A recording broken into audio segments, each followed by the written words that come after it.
వాళ్ళేమో డాక్టర్లే కదా అని చెప్పి లైట్ తీసుకున్నారేమో. డాక్టర్లు కాదు, వాళ్ళ ఉగ్రమూకకు సంబంధించి ఆ ఉగ్రమూకకు సంబంధించిన వ్యక్తులు. భారత్పై పాకిస్తాన్ భారీ కుట్రకు సంబంధించిన బిగ్ బ్రేకింగ్ న్యూస్ చూస్తున్నారు. భారత్ సరిహద్దుల్లో ఉగ్ర స్థావరాలకు సంబంధించి మాట్లాడుకుంటున్న సందర్భం. ఈ నేపథ్యంలోనే ఇటు భారతదేశంలో భారీ ఉగ్ర కుట్రకు ఇప్పుడు వీళ్ళు తెరలేపారా అంటే అవుననే మాట వినిపిస్తోంది. జమ్మూ కాశ్మీర్కి సంబంధించి జమ్మూ కాశ్మీర్ పోలీసులు ఒక కీలకమైన డేటాను సాధించడం జరిగింది. ఒక భారీ ఉగ్ర కుట్రను భగ్నం చేశారు జమ్మూ కాశ్మీర్ పోలీసులు. ఈ దేశంలో ఉంటూ, ఈ దేశం తిండి తింటూ, ఈ దేశం ఉప్పు తింటూ పక్క దేశానికి వీళ్ళు సాయం చేస్తున్నారు. ఈ దేశం మీద విషం చిమ్మేందుకు, ఈ దేశ పౌరుల మీద వీళ్ళు ఘాతుకానికి తెగపడేందుకు సిద్ధమయ్యారంటే ఇలాంటి వాళ్ళని ఏం చేయాలి? అసలు ఏం జరిగిందో నేను చెప్తాను. ఒక్కొక్క పాయింట్ చెప్తే నిజంగా ఫ్యూజ్ అవుట్ అవుతూ ఉంటుంది. చెప్తా ఏం జరిగిందనేది. జమ్మూ కాశ్మీర్ పోలీసులు ఈ మధ్య ఒక ఇన్వెస్టిగేషన్ ప్రారంభించిన సందర్భం అఫ్కోర్స్ ఎప్పటి నుంచి జరుగుతూ ఉంటాయి. ఈ కోణంలో ఒక ఇన్వెస్టిగేషన్ జరిగినప్పుడు బయటపడింది. అనంతనాగ్లో డాక్టర్ ఆదిల్ అహ్మద్ అనే వ్యక్తిని అదుపులోకి తీసుకున్నారు, విచారించారు. అదే టైంలో అతని లాకర్ నుంచి AK-47 రైఫిల్ను కూడా వాళ్ళు హ్యాండ్ ఓవర్ చేసుకున్నారు.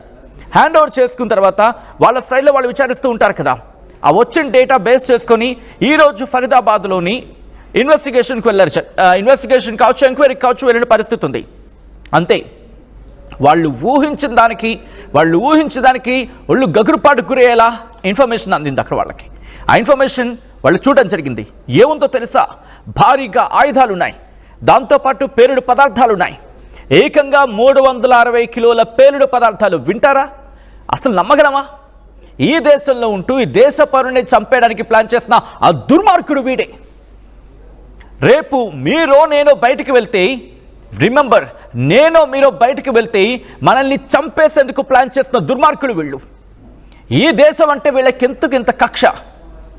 ఈ దేశంలో ఉంటూ, ఈ దేశం గాలి పీలుస్తూ, ఈ దేశంలో మెతుకు తింటూ, ఈ దేశం మీద ఈ దుర్మార్గులు. చెప్తున్నాం కదా మనం, అక్కడ పాకిస్తాన్తో కాదు పోరాడాల్సింది, దేశంలో ఉన్న దుర్మార్గుల మీద. మన చుట్టూ తానే ఉంటూ ఉంటారు, మన చుట్టూ తానే మంచి వాళ్ళలాగే బిల్డప్ ఇస్తూ ఈ దుర్మార్గానికి. వీడు డాక్టర్, మళ్ళీని వీడు ఈ డాక్టర్ పెద్ద యాక్టర్. ఇప్పుడు ఎంతలా అంటే వీడికి పైనేమో డాక్టర్, లోపలేమో ఉగ్రవాదిగా. వాడు స్వతహాగా ఉగ్రవాది, యాక్టర్గా డాక్టర్. ఎంత నమ్మబలికాడు. ఈరోజు అక్కడ వాళ్ళు, ఆ స్థానికులు, అవునా వీడా, ఇన్నాళ్ళు మేము ట్రీట్మెంట్కి వెళ్ళింది వీడి దగ్గర అనే షాక్ గురైన పరిస్థితి ఉందని అర్థం చేసుకోవచ్చు. ఎందుకో డౌట్ వచ్చి ఇన్వెస్టిగేషన్లో వీడిని అదుపులోకి తీసుకుని విచారిస్తే దాన్ని ఆ ఇన్ఫర్మేషన్ బేస్ చేసుకొని, అంటే వాడి దగ్గర AK-47 రైఫిల్ ఉంది, దాంతోపాటు ఇంకొక కీలక సమాచారం కూడా ఉండింది. అన్ని బయట పెట్టరు కదా, అన్ని బయట పెడితే మరి వీడెనకాల ఉన్న తోకలు ఉంటూ ఉంటాయి, అవి తప్పించుకుంటాయి. ఎలా వదిలేస్తారు వాళ్ళు? ఎలా వదిలిపెడతారు?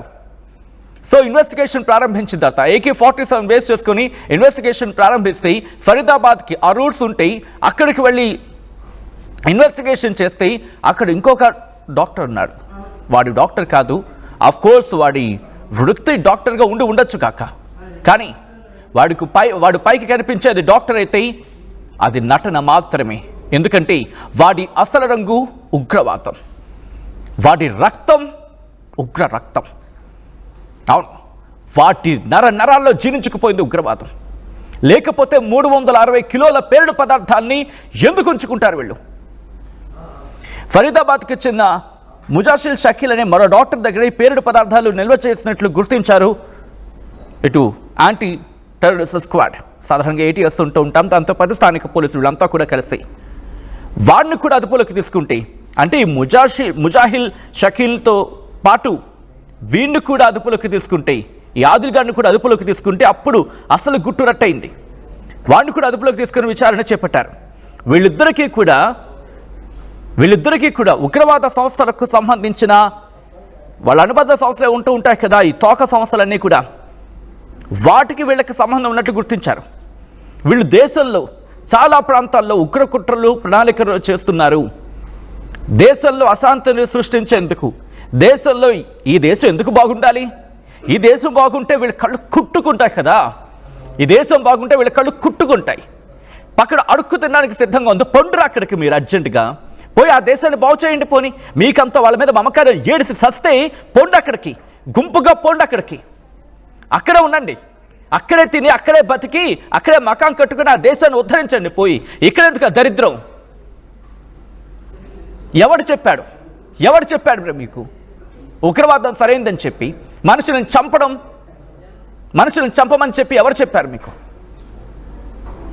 మీకు అంతగా దేశానికి ఊడిగం చేయాలంటే దుబాయ్ దగ్గర నుంచి ఫస్ట్ మీరు అంతా అర్జెంటుగా, బహుశా నా మాట కాస్త కట్టంగా అనిపించవచ్చు, అక్కడికి వెళ్ళండి, అక్కడికి వెళ్ళి చేసుకోండి. మీ ఊడిగాలు ఏమైనా ఉంటే కనుక ఆ దేశానికి పోయి ఊడిగం చేసుకోండి. వాడున్నాడు కదా షహబాజ్ షరీఫ్, అంతా ఉగ్రవాదులకి మీరు చేసుకోండి. వెళ్ళి వాళ్ళ పాదాలు కడుగుతూ వాళ్ళ కాళ్ళు ఒత్తుతూ వెళ్ళి సేవ చేసుకోండి, పాద సేవ చేసుకొని తరించండి. అక్కడ ఇక్కడ ఇంత ఎన్ని మతాలున్నా, ఎన్ని జాతులున్నా, ఎన్ని కులాలున్నా, what a diversified society India అంటే. ఈరోజు ప్రపంచం చూస్తూ ఉంటే ఈ సచ్చినోళ్ళకి మాత్రం కళ్ళు కుట్టుకుంటున్నాయి, ఈ ఎదవలకి మాత్రం ఒంటి నిండా ఉగ్రవాదమే, ఒంటి నిండా ఈ వెధవలకి. మరి ముఖ్యంగా అక్కడ డాక్టర్ కదా, ఈ దేశం పోరాడుతోంది పక్క దేశంతో కాదు, ప్రధానంగా ఈ దేశంలో ఉండి ఈ దేశానికి వ్యతిరేకంగా పనిచేసే వాళ్ళకి. అలాంటి వ్యతిరేకవాదులను ఏం చేయాలండి?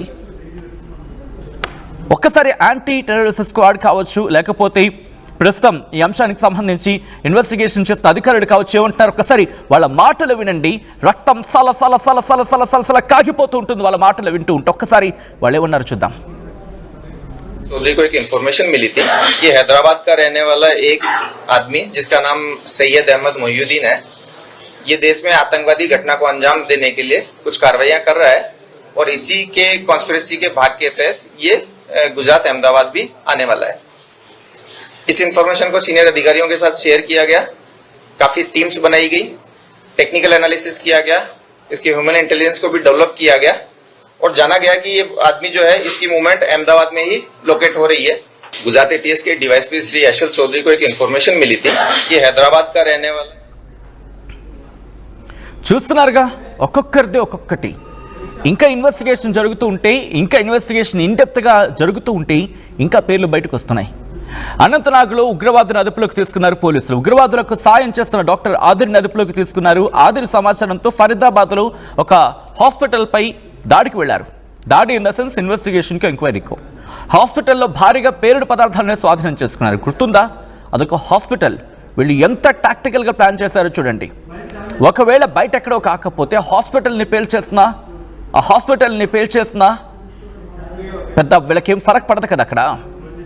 ఎందుకంటే తీసి పడేయచ్చు అండి, భారతదేశం మీద పడేయచ్చు. భారతదేశంలో శాంతి లేదని చెప్పి బిల్డప్ ఇవ్వచ్చు. మళ్ళీ వీళ్ళే అల్లకల్లోలు సృష్టిస్తూ ఉంటారు, వీళ్ళే ఇబ్బందికర వాతావరణం సృష్టిస్తూ ఉంటారు, అండ్ వీళ్ళే మళ్ళీ మాట్లాడుతూ ఉంటారు. 360 కిలోల అనుమానాస్పద అమోనియం నైట్రేట్ని గుర్తించారు. అసాల్ట్ రైఫిల్, ఒక పిస్టల్, 20 టైమర్లు, 24 రిమోట్ కంట్రోల్స్ స్వాధీనం చేసుకున్నారు. నేను ఒకసారి నెంబర్ మళ్ళీ చెప్తున్నాను, గుర్తుపెట్టుకోండి. ఎంతటి వీళ్ళు డాక్టర్లే కానీ ఎంతటి దుర్మార్గానికి పాల్పడ్డారని చెప్పడానికి నిదర్శనం. ఏకంగా 360 కిలోల అనుమానాస్పద అమోనియం నైట్రేట్, అంటే అది అమోనియం నైట్రేట్గా అనుమానం వ్యక్తం చేయడం జరుగుతోంది.